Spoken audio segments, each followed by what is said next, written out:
puso ko may nagturugo. Ya'y di kita ng iba, basta't ang mahalaga bayan ko'y masaya. Lalaban ako sa mundo, dala ang pangalan mo.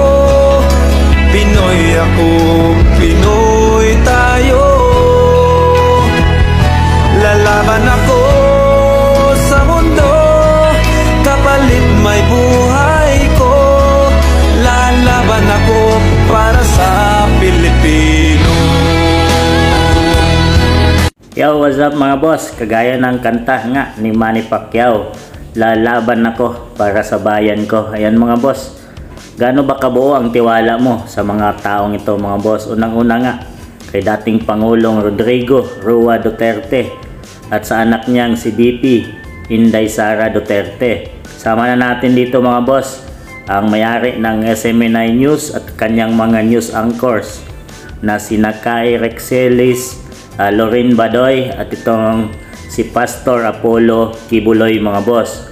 Alam naman natin na itong SMNI News mga boss ay lumalaban sa katiwalian mga boss, lalo na dito sa CPP-NPA at sa mga gobyerno mga boss mga tiwaling dito sa SMNI mga boss ay binabalita yung mga nagagawa ng ating dating Pangulong Rodrigo Duterte na hindi binalita ng ibang mga mainstream media mga boss, lalo na yung mga kabutihang nagawa dahil nga sa marami namang taong galit dito kay dating Pangulong Duterte at lalo na ngayon dito nga sa marami na rin kumalaban at sumira sa kanyang anak na si VP Inday Sara Duterte. Bigyan din nating pugay itong si Kai Rexelis at itong si Lorin Badoy mga boss dahil sa programa nilang laban sa bayan mga boss ay pinaglalaban nila dito ang mga katiwalaan, lalo na yung mga CPP-NPA mga boss ay nilabanan nila. Ito lang yung programa mga boss sa lahat ng mga network dyan, ABS-CBN, GMA, TV5. Dito lang sa SMNI mga boss makikita ka ng ganitong mga nagbabalita na nilalabanan ang katiwalian at yung paglaganap ng mga CPP-NPA mga boss.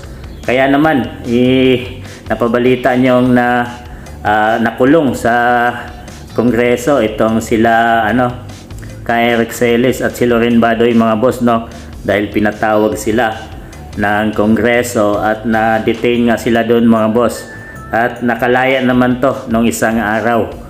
Talagang malakas ang loob nito ni Kai Rexelis na labanan itong mga tiwali dyan sa Kongreso mga boss lalo na yung issue kaya Martin Romualdez Speaker, lalo na itong si Lorin Badoy mga boss at SMNI mga boss ay nandyan pa rin si Pangulong Rodrigo Duterte. Ito yung network na walang bias, walang kinikilingan. Tanong ko sa inyo mga boss, ay nagtitiwala ba kayo sa mga taong ito?